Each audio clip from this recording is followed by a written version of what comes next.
అందరికీ నమస్కారం. పోయిన భాగంలో మనం లలితా త్రిశతి నామాలలోని 271వ నామం యొక్క అర్థాన్ని తెలుసుకున్నాం. ఈ భాగంలో 272వ నామం యొక్క అర్థాన్ని తెలుసుకుందాం. అస్మద్గురు దివ్య చరణారవిందాభ్యాం నమో నమః. అశేషజనమోహినీం అరుణమాల్య భూషాంబరాం జపాకుసుమభాసురాం జపవిధౌ స్మరేదంబికాం. శివాయ గురవే నమః. శ్రీ గురు పదాంభుజములకు సభక్తికమైన ప్రణామాంజలి సమర్పణతో లలితా త్రిశతి నామ సంఖ్య 272. ఓం లబ్ధ యవ్వన శాలిన్యై నమః. ఓం లబ్ధ యవ్వన శాలిని. ఇది 8 అక్షరముల నామము. ఈ నామముతో మనము అమ్మవారికి సభక్తికముగా నమస్కరించుచున్నప్పుడు ఓం లబ్ధ యవ్వన శాలిన్యై నమః అని పలుకవలెను. లబ్ధ యవ్వన శాలిని అవస్థాత్రయమును అధిగమించి అతీతమైన సదానిత్య యవ్వనము కలది అని అర్థము. అస్థి జాయతే వర్ధతే, ఉన్నది పుట్టుచున్నది వృద్ధి పొందుచున్నది. ఏతద్రూపమైన భావ వికార దశ బాల్యదశ అనబడును. పరిణమతే అపక్షీయతే నశ్యతి, పరిణామము చెందుచున్నది, క్షయమును ఒందుచున్నది, నశించుచున్నది. ఏవం విధమైన జీవితము యొక్క తరువాత దశ వార్ధక్కము.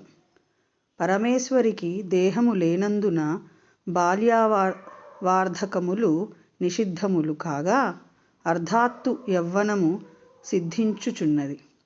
యౌతి గచ్చతీతి యువా అనుచున్నాడు కాన యువ అనబడుచున్నాడు. దృఢ బలవీర్య సంపన్నుడని అర్థము. యువధర్మము యవ్వనము. అది బాల్య వార్ధకములనిడి వ్యవస్థా విశేషములు రెండునూ లేకపోవుట వలన సర్వదా ఏకస్వరూపముతో నిర్వికారముగా ఉండును. తాదృశ్యమైన యవ్వనము సదా శ్రీ మహాత్రిపుర సుందరీదేవి అందు కలదు.